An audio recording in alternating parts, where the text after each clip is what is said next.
I'm a little bit nervous. I didn't feel nervous until I saw the wall of cliffs. I thought, oh yeah, right, I'll be jumping off that then, won't I?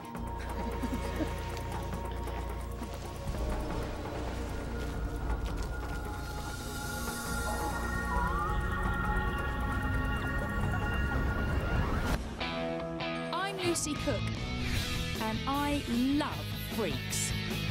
I am immune to cute.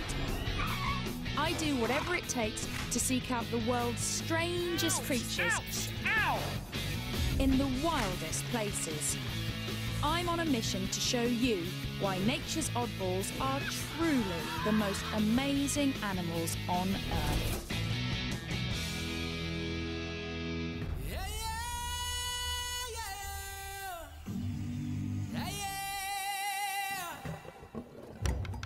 Every year, 8 million tourists flock to South Africa to catch a glimpse of the animal world's superstars, the so-called Big Five. But I don't see why they should get all the attention. So I'm here to seek out the ugly, the weird, and the overlooked, my very own odd five. They're animals so bizarre that their strange looks and habits are getting them into trouble. Yet their freaky stories are rarely heard. Maybe that's because they've got some rather challenging personal habits.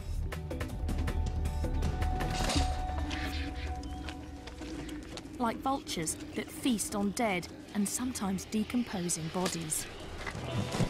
That's half a cow. It's a little bit smelly as well, I should add. But this gruesome diet is now killing some Cape vultures. Look at the wingspan on that! They're being accidentally poisoned. This couple takes in the victims and nurses them back to health. Here we go. Dinner time. Don't be alarmed if a whole bunch of vultures do come up to you. Okay. So they do bite. If the birds are going to grab you, the first thing they're going to do is your eyes. So I have to wear sunglasses and a cap to protect my eyes from being pecked out. But other than that, apparently they're very friendly. Carry on walking.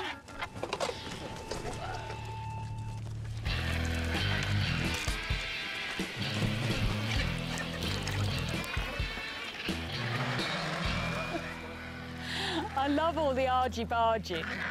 Hissing and strutting and posturing. Just careful, careful, careful. Just had a finger. That is not for tea.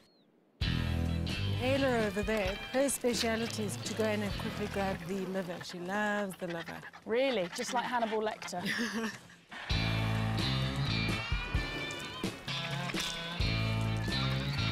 It's pretty obvious now why they have a bald head. It's to keep them clean when they're eating. Exactly. Yeah. They're actually very clean. They are. Every time they eat, they go and bath afterwards.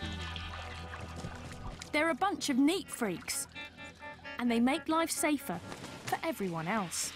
There could be anthrax, botulism, all sorts of nasties in that carcass. They don't get sick because they've got such an acidic stomach that their poo is a disinfectant. Theoretically, you could eat after a vulture's pooped on your hand. I'm not quite sure I'll do it. You've got to practice what you preach. You can't go around telling everybody they can use vulture poo as disinfectant and not have tried it yourself. That's a theory. The bird's stomach acid counteracts natural poisons, but not man-made ones. And that's the problem for many of these birds. A lot of farmers lace carcasses with poison in the hope of getting rid of problem animals like jackals or caracals or cheetahs. And vultures are the ones that end up locating the carcass. Now, after 8 months of rehab, 2 lucky birds are ready to return to the wild. We're going to go and try and catch a vulture. We're after that bird right in the middle, on the top. Yeah. Now we'll have a good idea how he flies. Here he Check his goes. flying. He's flying, looks okay. So I'll walk towards this way. Lucy, if maybe you walk close to the perch. Okay.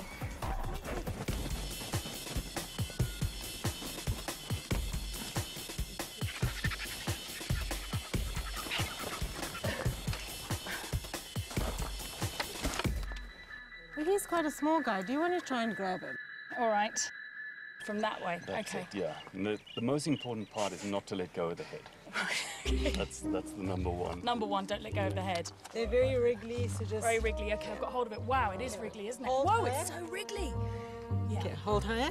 You're going to hold it up against your chest. I'm going to pass him like to... that. And My keep hands his are quite head- small. Keep his so- head away from your face. Don't Okay, don't yeah, get but too also- close. Okay, now you're going to hug him. So I'm going to pass him to you. You're going to kind of hug him. Okay. Okay, you okay there? Yeah, just. Whoa, he's strong. Okay. Have vulture will travel. It's going to turn into the narrow tar road. You follow that all the way up. We take our birds to a spot where they can join other Cape vultures in one of the last surviving colonies. These birds only live in southern Africa.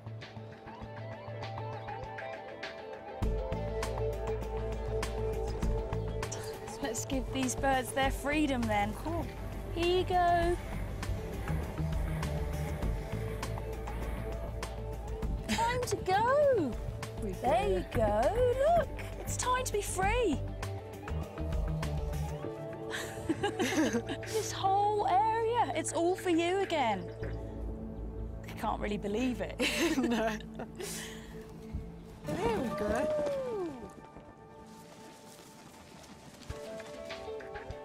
Straight off and heading for home.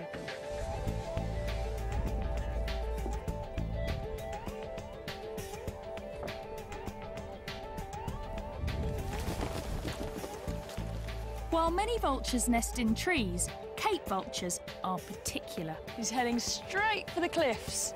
They only nest on high cliffs like these. And there's only one way I can see how they do it.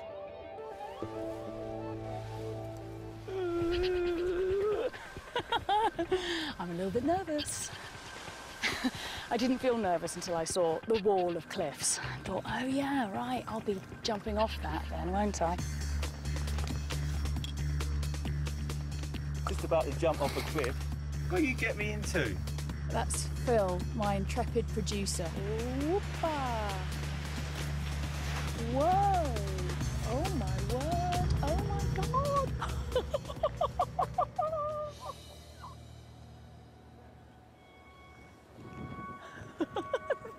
They're gone, and there's two vultures.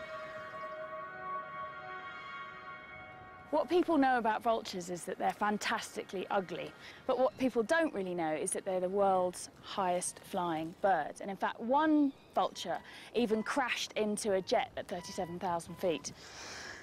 I'm hoping we don't have to go that high. We won't be going that high, will we? No, not today. You promise? Okay. Paragliding reveals how surprisingly curious and social the vultures are. You can see the birds coming out and joining them already. Oh, wow. They get to know you and they actually enjoy flying with you, so they'll follow you around.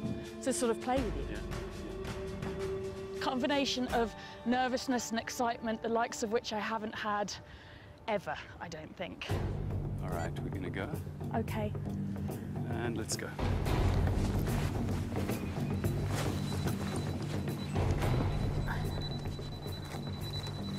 All right, and run. Run. Yeah.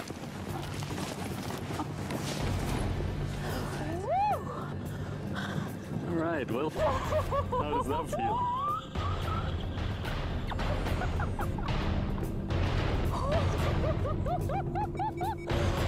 My knuckles are white. It's incredible though. And there are the vultures. Oh my word. Wow, they are all around us.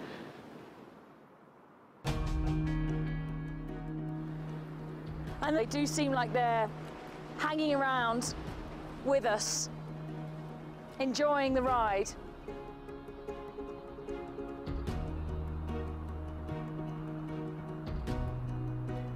This is how you should see them to appreciate their beauty.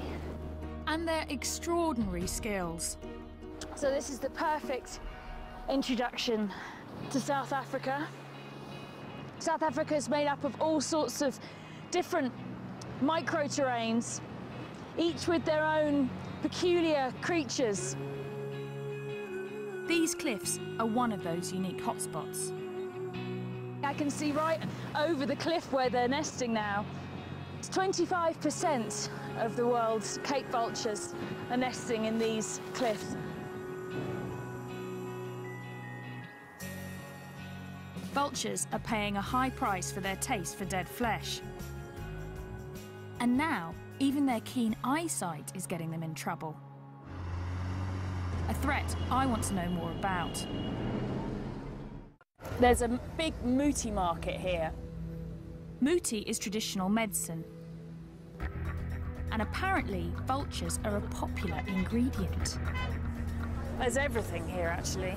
There's a lot of herbs and plants, and then just a lot of unidentifiable bits of animal. Oh, this was a big snake. Python. It's a python. Is that a cheetah or a leopard? Here you've got a whole baboon. That's what. You've got a lot of stuff, haven't you? Yeah, there are a lot of stuff. This is the wings for the vulture. That's a wing of a vulture? Yeah. Oh my God. Okay. What's your best stuff? What's your biggest seller? Vulture brains. People want vulture brains. That's the big seller, is it? Yeah. How to use And- this one? You can make powder. Yeah. And then you can put here. And Okay. then you can smell. It helps so you can see to the future, you can see what's coming, and they can give you this to open up your mind. Dimmy was once a student of all this, and I've asked her to be my guide. Also, it's good for gamblers. Yeah, it's good for the lotto. The lotto number. Lotto number. Right, okay. As if it wasn't bad enough that they got farmers poisoning them, they're also getting their brains sniffed in order to win the lotto. The belief is that the traits of the animals transfer to the buyers. The vulture's got amazing eyesight and makes you be able to sort of see into the future. Dimi, can you help me? Does he understand that the vultures are endangered and that there's not many vultures left? Okay, ufungwazi ukuthi mhlambe ngevulture wangifana noma usala ngembuzi nge-A1. Yeah, I know. Yeah, it's true. But it's a business. Yeah. It worries him, but it's a business.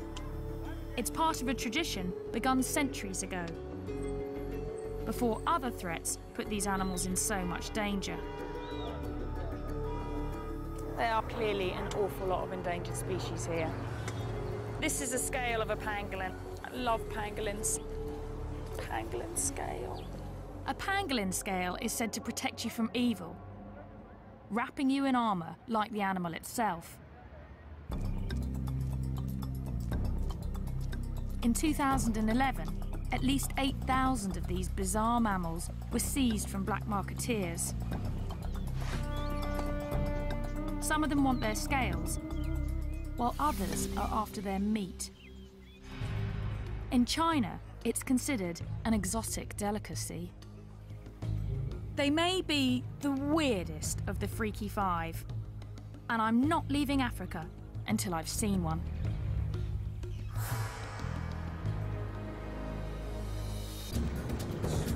Finding a pangolin is turning out to be a real challenge. So I've been kidnapped by Louise Joubert. She's got my favourite animal. She's a pangolin, which is a funny little scaly anteater with a very, very long tongue and a very smelly bottom. But Louise seems determined for me to see the big five first. Obviously, you understand I wouldn't normally be interested in lions, but I'm actually quite scared to say no to Louise. They're big lions, aren't they? They're big. It's very easy to put your claws through there. Louise rescues and rehabilitates animals and then sets them free. Oh, we've got pangolins to see. Come on, we've got pangolins to see. Enough with the celebrity animals. Oh my word, it's a rhino. He wants it. It's like, do you think my hand's food? Louise, I want to see the pangolin. I want to see the pangolin. Take me to the pangolin, please. wild dogs. What do you think, Munchkin, eh? What do you want? Do you want to go and join them? Do you want to go back to nature? No, definitely. Slightly mad place, really, isn't it? Louise has an amazing success rate. She's saved 4,500 creatures since 1993. Slightly nervous as to what's going to be inside.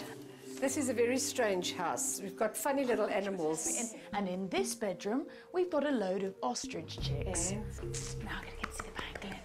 Yes. This is the pangolin's bedroom. This is the penguin's Pangolin's bedroom. got its very own bedroom. This is the pangolin's teddy bear. And he's been pooping, so we need to just clean that.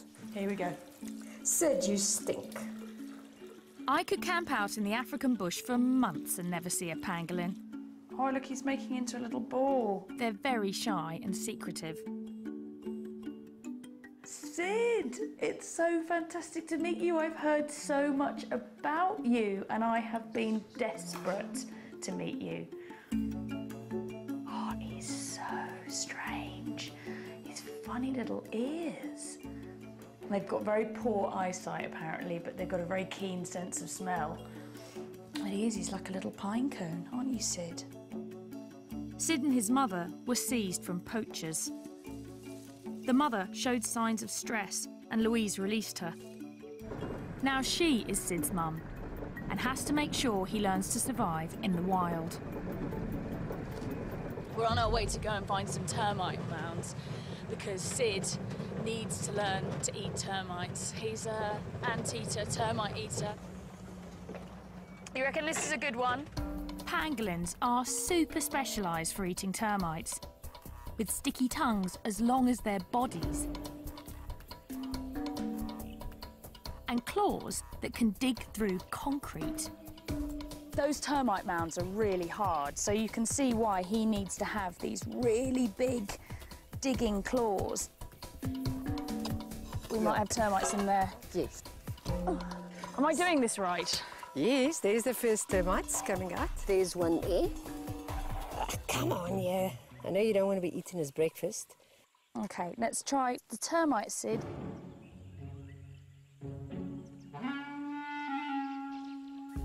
Come on, Sid, there's a termite. The termite, Sid, is there, right in front of your nose. No, OK. It's there. There it is. Look. Look there. Look. Look, termite. That way. Possibly still too small. We don't even know which particular type of termites he likes, or ants, or whatever, but we'll find out. Yeah. Soon, Sid should be able to sniff out termites from hundreds of metres away, and hopefully other pangolins. They communicate to each other by leaving scents from a gland in their bottom, and that's how it smells very bad to humans, but it probably smells fantastic to other pangolins. And so this just must be a crazy amount of new smells going on out here. See how he can curl like that into a ball? That's their defence, is that he can curl right up like that. It's the perfect time for Sid to start hunting for termites. They're emerging from their underground hideouts because the rainy season is starting. Look at that, big storm. But I'm afraid the weather will send the next of the Freaky Five running for cover. That's that pre-storm wind, here it comes. It's been so hot all day, and now this wind started up, and that always means, yeah, I can start to feel it now. It's suddenly the temperature has just dropped. I might go inside the car, actually. And now there's a hailstorm. Even the weather's odd. And it's going to make finding the crazy lizard I need to see next a little bit insane.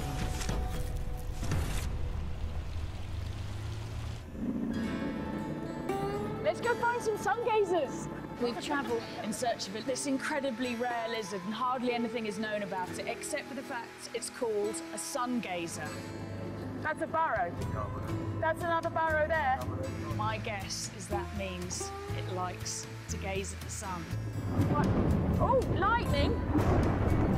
There's no sun gazers, but there's a lot of lightning. If we were looking for lightning gazers, we would have chosen the perfect day. Sun gazers sell for crazy sums on the illegal pet market. Rain! Rain! And I want to see what's making them so popular and getting them into trouble. The lizard guys are here. I've got 3 experts to help me coax a sun gazer out of its hole. He's shivering. It's shivering shit. I know how you feel. Shivering, Lucky Lucy. Yeah, exactly. We can try and call them out, George. Do you do the call of the opposite sex? Yeah. You've got to have a very sexy call, haven't you, to get that sun gazer out of its hole today? It's coming out. No way.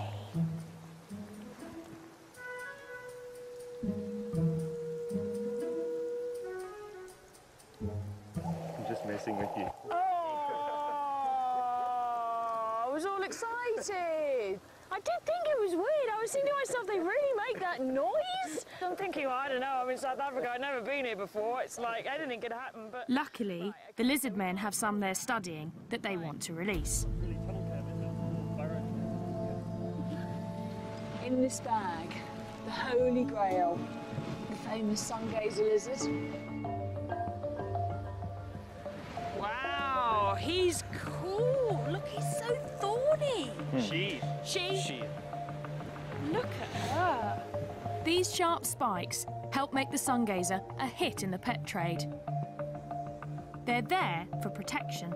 These spines, these are the occipital spines, and these are what they stick into the roof of their burrows, so they can't be dislodged. I see, so their defense is to sit in the burrow with the head down, the tail sticking out, and then if a meerkat or something comes along and tries to yank one out, these spines around the head yank on, and then they can't pull them out. The burrow's also for defence. And we want to return this girl to hers. There it is. This one's a really nice hole. I would like to live in there. Would you? No, look at it. I mean, it's got a nice runway. It's well furnished. Not too long grass. What, 2 bathrooms? These guys want to learn as much as they can because no one knows how many are left in the wild. This lizard is only found in this tiny area, isn't it? They're found only in the South African highlands. They're very rare.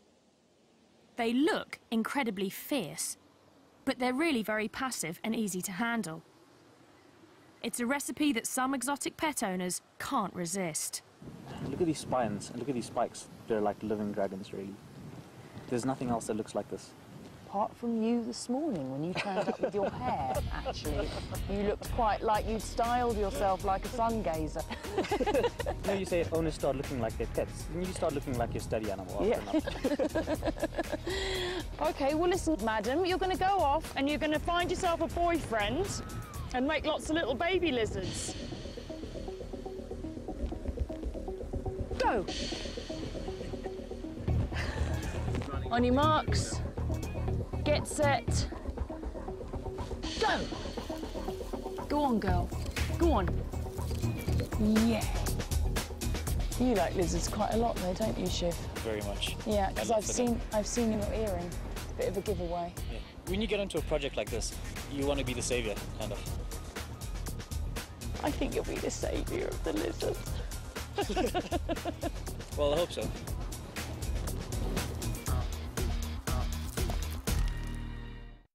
Burrowers like the sun gazer are found all over South Africa, where protective tree cover is in short supply. There's the aardvark, an anteater with the snout of a pig, the ears of a rabbit, and the tail of a kangaroo. They can weigh as much as a human. Aardvark burrows are often taken over by the honey badger. But the honey badger doesn't give a damn. He's such a badass. But for one of South Africa's oddballs, its protective burrow is turning into its tomb. You won't believe what I'm going to do. I'm going to go and rehouse a spider. We need that. You need a big knife. We need a big knife. This is Donald. Donald Stridon. And Donald's the patron saint of this spider. We're going to do some aggressive research. Aggressive research? We're going to need the relevant equipment here. Donald served in the South African Army and is ruthlessly efficient. You don't want to leave anything behind. You don't want to leave anything behind, no. It's stuck in the bush somewhere. The spider we're after is known as a tarantula in most of the world. Here, it's called a baboon spider. We have water containers, yes, check. Let's take some weather monitoring equipment. Do you need gloves? We need to get camera, GPS. We don't need gloves. Okay. Spider safari. Yeah. So these spiders, they only really live in this area around here. About 150-kilometer radius from where we are now, and that's it. The only place in the world that you find this spider. That's the problem. Throughout southern Africa, tiny areas are home to unique animals found there and nowhere else in the world. Like the sun gazer, the Cape vulture, and the golden brown baboon spider. Unfortunately, the spider likes a kind of soil also popular with home builders, and it refuses to move, even when the bulldozers come. It's going to tuck down right under there, panic, and as soon as they cover it over, slow, terrible death. So we absolutely need to move it. So this is an emergency situation? Yeah, this is one. So that's where the spider is. Now, golden brown baboon spiders need very special attention. They're very finicky, and we have to be finicky too. So the technique of capturing the spider is not to make too much disturbance so that we don't spook the spider. The first step is to lure this very sensitive spider out of its hole. Now, Donald has thought this through and has developed a special method, haven't you? Which involves faking a rainstorm. Here comes our rainstorm. You've got to make thunder sounds, eh? That's it, perfect. Just carry on like that. Kay's coming out. She's coming. There we go. You're doing such a good job. So there she is. South Africa's fussy freak emerges. Okay, so Donald's actually blocking its entrance with the knife so that it's now trapped in its porch, basically. It's probably about a 15-year-old spider. 15-year-old spider? Who knew? In 15 years, she hasn't really left that burrow. Wow, okay, so this is a big moment for this spider. Try and get this with my camera. You've got to be so gentle with them. The hair's covering the body. Every about 20th hair is a sensory hair, so they touch things and feel things with that. Here, there we go. Beautiful. She's lovely. Wow.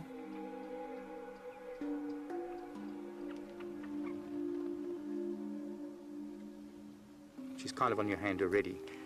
Is she really already? Yeah, you hardly feel it. You know. I can feel it, yeah. Wow. I'm slightly worried she's going to run into my shirt sleeve. She won't run too fast. How long does it take for the spider to build this hole? Took it about 5 to 7 years. That's incredible. I totally understand why it wouldn't want to move. The hole is the spider's life's work. It won't simply dig another once we move it. So that's half the job? Less than half. We need to get a mould of that hole. If you don't shake it properly, it doesn't foam nicely. Yeah. Now Donald is making it his life's work to figure out exactly what the spider likes. That's it. Ooh. Okay, we need to get a GPS reading here. We need to get weather conditions. Donald's quite serious. 24 degrees, 22 minutes. Yeah. So how many spiders do you think in total there need to be relocated here? Well, looking at the map and how many houses are going to be built here, with each house there could be at least maybe 2 or 3 spiders. So multiplied by 200, 300 houses. It's a lot of work.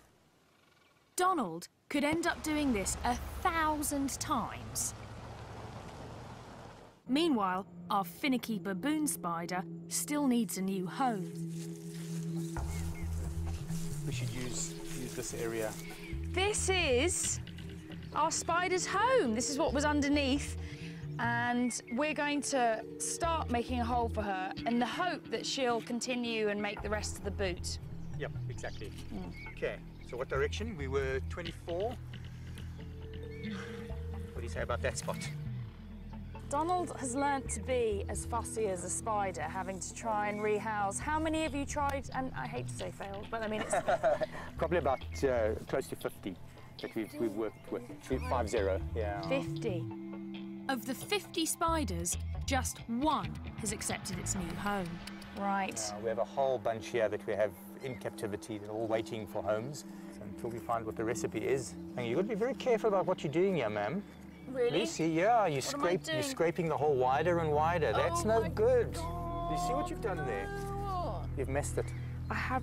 Oh, my God, I've ruined it. So I have to start a new hole. Okay, now look what I'm doing. The spoon has been taken away from me and handed back to the master. There's only one master, and that's the master. Such love. Would you like to do the honours? I would love to do the honours. So I'll just put it straight into your hand. Okay. She is a really beautiful spider, actually. Okay, so I'll try her face first. Oh, let's see if she accepts it. Look, you got a new home. You just realise there's something there. There's something there. So we can just guide her. We'll have to guide her because it's not her home. Is she going to accept it? Go into your hole. Hey, she's accepting it. Well done. Excellent. That's so cool. I'm so happy. If all goes well, she'll be here for another decade, where her reclusive life won't get her into any trouble. Well, only another 999 to go. I'm betting Donald will move every single one.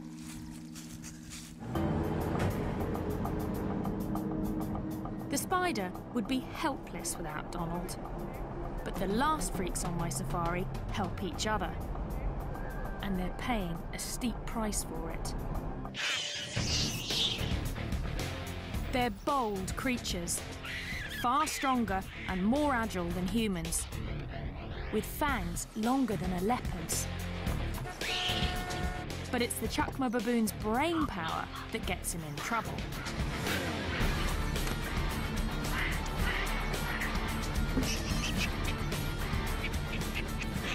They can work together in raiding parties of as many as 100. Not the kind of creature you want to come home to. Unless you're this guy.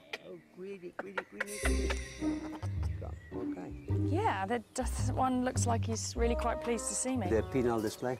Just go inside. Go inside? Yeah, okay, all right. Hello, guys. Matthew and I are becoming friends, aren't we, Matthew? Yeah? You like what you see? When baboons clash with humans, Bob rescues them. You are a naughty baboon. Yeah, you are a naughty baboon. Yeah. I've only just met Bob, but he seems to be half baboon himself. I've been crapped on. Oh, God. Once you're back home, you're going to miss the smell. Really? Do you know what, Bob? I struggle to believe that. So where did these babies come from? Matthew had been saved from a tribal medicinal trade. Others were orphaned when their mothers were shot. They've had a narrow escape, haven't they? Today, many of Bob's baboons are supposed to go back to the wild. But it's something he's never tried to do before. I'm going to help relocate almost 20 baboons. It's an event Bob has worked towards for decades, as he's learned to forge rescued animals into one cohesive troop. It's a massive day for Bob today. Like a sort of baboon wizard, he's collected a group of unloved baboons that have all come from different horrific situations and rehabilitated them here. And today's the day that we're going to dart them and move them to their new enclosure. It's the final step before these exceptionally smart animals are released for good.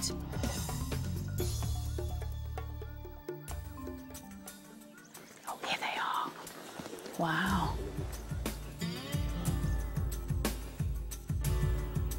Look at these eyebrows now. Yeah, his eyebrows are wagging up and down. Yeah, we believe that they are real psychological experts. make eye contact and they can reach your soul. Scary prospect. Baboons are very social, but creating a troop from scratch is not easy. You need the right mix. After years of trial and error, Bob's finally found it. Just recently, this group has come together to raise their newest member. There she is now there. You can see her there with a baby. I can see Daisy with a baby, yeah. When she came in, she was exactly the size of a baby. No, yes. Really? Yeah, now she's going to be... I want to cry. I was going to say, Paul. She's going to be released now with her own baby. Oh, that's amazing. It's going to be an intense day. Now we have to outsmart them. Easier said than done. Know that they're very intelligent. They will know quickly what we're up to. And you must be alert. They are potentially very dangerous animals. Okay. I feel quite nervous, actually, because these are big animals. We don't want things to go wrong. First, we lure the animals into a smaller enclosure to sedate them. It's great. Is he going to go in? Looks like I've got a shoulder. He's gone in. One of the lead males that we really wanted to get into the cage early on. We've got him in the cage. Then we get Daisy and the baby. Come on, two more, just two more. Two more. Okay. There you go. Got it? Yeah. Try. We've managed to get 8. 8. We've got 8. Good.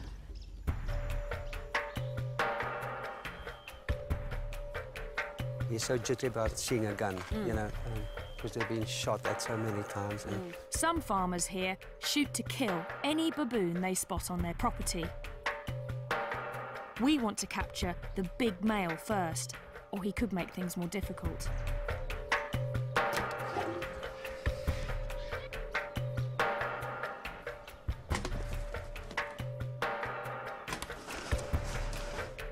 It's really tense. Go for it. Baboons are known to form really strong friendships. I think it's very sweet the way they're all cuddled up next to each other to go to sleep. OK, so now they're under. It's safe for us to go in. To get to the sedated animals, the team has to enter the larger pen, where the rest of the troop is anxiously watching. We're going to get them out as soon as possible. But stand by, Lucy. If something happens, you must pull at the door. OK.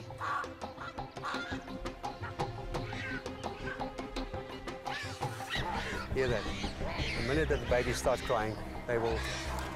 Oh, they can tell something's going on. Yeah, they're going crazy because it's the baby. Now with the baby making the sounds, then we must take them out immediately. I've got it, yeah, OK.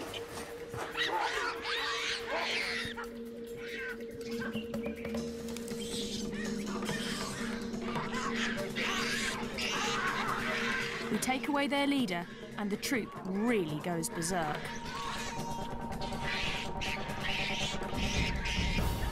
Once strangers, these baboons will now do anything to protect one another. And that includes taking us on.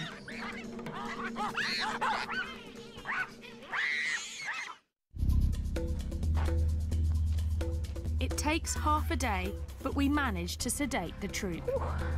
OK, there you go, Bob. I got it. Let go. Let go. I got it. Yep, OK. He's left a message behind. Okay. Each gets a thorough medical checkup to make sure it's healthy enough to survive in the wild. It's a lot softer than you'd expect, given that they walk on their hands all day long. Baboons have evolved to forage on the ground because of southern Africa's lack of forest. Some think that's also why they have such huge canines, to fend off predators. Whoa, look at that. This is for the canine. If you feel the back part of it here. I will check. I can feel that. Behind that tooth is razor sharp.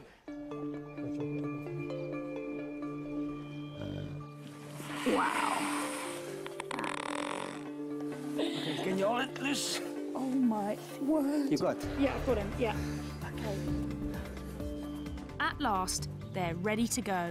So we're putting the baboons in these boxes so that they can be easily transported to the site where we're going to release them. What's going on, eh? You and Mum are going to wake up somewhere completely new and then you're going to be wild.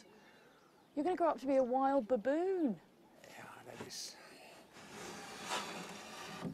Okay, there we are. Right. Well done, first stage, all good. Bob has found the baboons a home on a nature reserve 80 kilometres from the nearest town. This is the new home. Have you chosen baboon heaven? Absolutely. This is the ultimate baboon habitat. Yeah. We need to make sure the baboons will stay together. So we'll first release them into a temporary, electrified enclosure. That's just so that they get used to this area and stay as a group. And then, after a couple of weeks, I'll turn the electricity off, build some bridges so that they can then expand beyond the fence, and then eventually the fences will come down and it'll just be them in the wilderness. Here comes the big boy. Look at them pulling in the pipe. The baboon's got hold of the pipe. 19 baboons in these boxes that would have died or led some horrible, grim existence as pets. And they are about to have their first taste of freedom. And everybody's very excited. No one here has ever done this before. We've got Daisy and the baby in here, and they're going to go in first. Are you guys ready? Yeah. Here comes Daisy, guys. Here comes Daisy. Woo! There she goes. They're kind of looking around like, what the hell happened there? 3, 2, 1.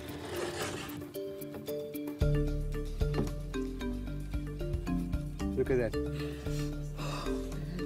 Emotion is running very high. Yeah.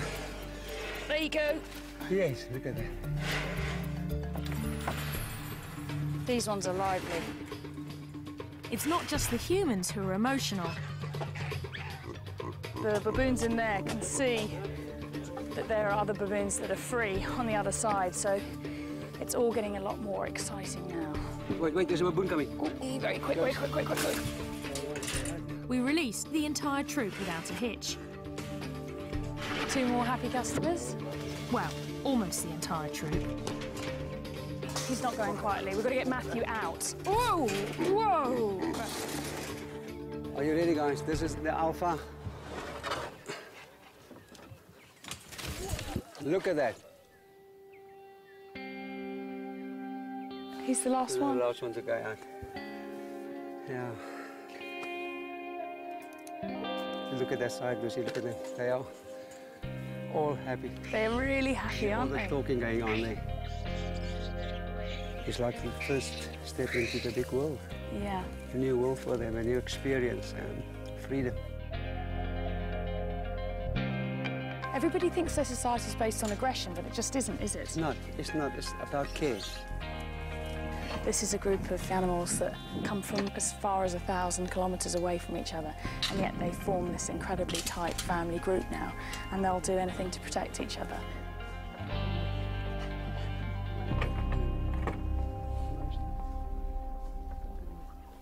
Oh, it's hard. You can't not be moved by this, can you? You know, it's like, it's an amazing, amazing moment. To survive in the bush, these baboons will need every bit of their extraordinary ingenuity. But here, they'll be far away from the human influence that turns their strange asset into a liability. Like the rest of South Africa's Freaky Five, their oddness works in this wilderness. And it's here we can see they're all as wonderful as they are weird.